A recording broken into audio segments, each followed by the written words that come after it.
98.9 Nash Icon 743 Wednesday morning. It's Adam here. You there? Your favorite country tunes are on the air. And right now, let's say good morning to a special guest, a television legend, Jerry Mathers. Good morning, Jerry. Hey, how you doing, Adam? Doing well, thank you. And we're definitely going to talk about Leave It to Beaver. But we have a common interest in diabetes and diabetes awareness. And it's something that means a lot to me, and I know it's something that means a lot to you. Yes, I do have a very big interest in diabetes because in the early 80s, I put on a whole lot of weight, about 60 pounds. And I have a very, very good friend that's a doctor. Finally, she said, you know what, for Christmas, I'm going to give you a free physical. And I said, well, gee, I have nothing to lose. I thought I was doing great. And I walked in, got the physical, and she said, come back in about 2 weeks when the labs come back. When I did that, she said, sit down. She said, how would you like to see your kids grow up and do this and that and the other thing? And she said, if you don't do something about your diabetes right now, you'll probably be dead in 3 to 6 years. Wow. And you could have knocked me over with a feather because I honestly did. I knew I was overweight. I knew I didn't have the energy, but I thought, oh, that's just because I'm overweight and I'm carrying a lot more. So it came as a real shock. I was lucky enough to catch it early. I got some oral medication and started diet and exercise, took off the weight. And as of now, I'm still pre-diabetic. There's 29 million Americans currently living with diabetes, type 1, type 2, or gestational. Most of them type 2 like you were, and that was the path I was heading. There are 86 million Americans living with pre-diabetes, and I was one of those people, Jerry, until this past March. I decided to take control of my life. I went on a program, and I have now lost 88 pounds since March. Congratulations. You even lost more than I did, but I know you feel a lot better. You know, when you're carrying around that kind of weight, you just get used to it. But once you lose that kind of weight, you have so much more energy, and you can do a lot more things, and you're not constantly thinking about where am I going to get my next snack or what am I going to eat next. It's huge. Now, for the second year in a row, I'm managing the Central Massachusetts Step Out Walk to Stop Diabetes, and that takes place Saturday, September 26th at Worcester's UMass Medical School, and it's the signature fundraising campaign for the American Diabetes Association, and they're working to tackle this epidemic that our country is currently facing, both children and adults. And I've met dozens of local children who have been diagnosed with type 1, and that means the pancreas just stopped working. They don't produce insulin. They have to check their blood sugar 5 to 8 times a day, give themselves these multiple insulin shots a day. And these kids are why I'm working so hard with the ADA. But I've also met hundreds of local adults like you living with type 2 diabetes, and there are people listening right now who could benefit from your story.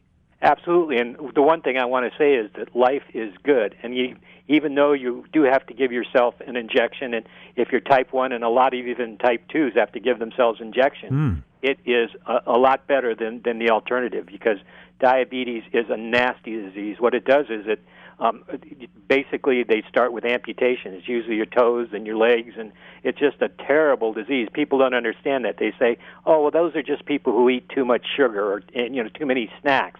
That's not what it's about. It's about your body not being able to produce enough insulin. Insulin is what covers the energy balls, basically, to give your muscles the ability to thrive.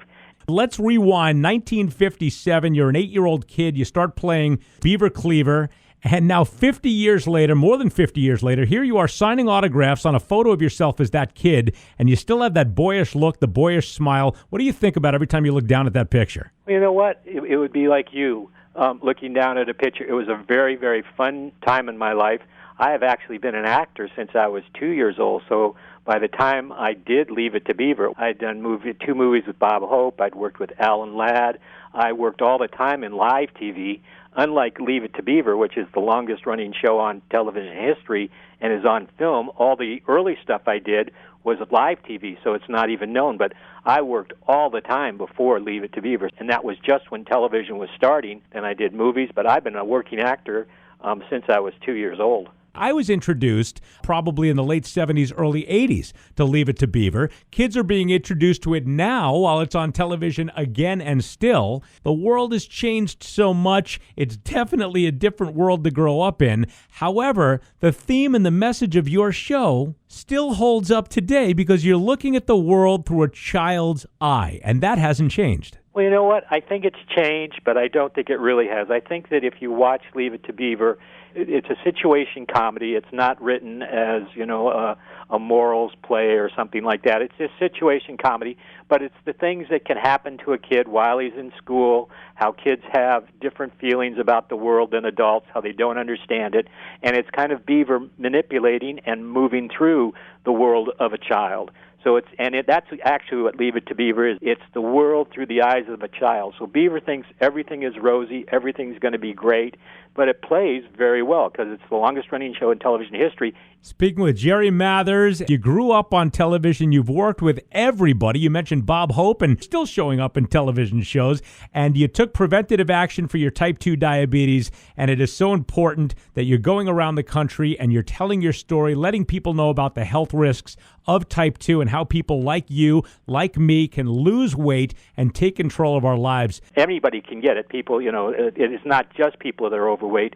But if you are carrying an extra 20, 30, or more pounds, which a lot of people are, I was, definitely go in. It's a very simple test. Your doctor can test you and find out, because the consequences of not finding out and saying, oh, I feel fine, everyone's a little overweight, are really devastating. You break it down in the layman's terms and not the doctor language, which so many people hear. The Central Massachusetts Step Out Walk to Stop Diabetes is coming up on Saturday, September 26th. Starts and ends at Worcester's UMass Medical School. I have a team called Webster's Walkers, and people can visit my webpage to join my team or make a personal donation at diabetes.org/Adam Webster. He's a living legend. Jerry Mathers, thank you so much for getting up early on the West Coast, taking the time to spread the word about diabetes awareness, tell your story, and sharing this with our listeners here on 98.9 Nash Icon. Adam, thank you very much for giving me the chance.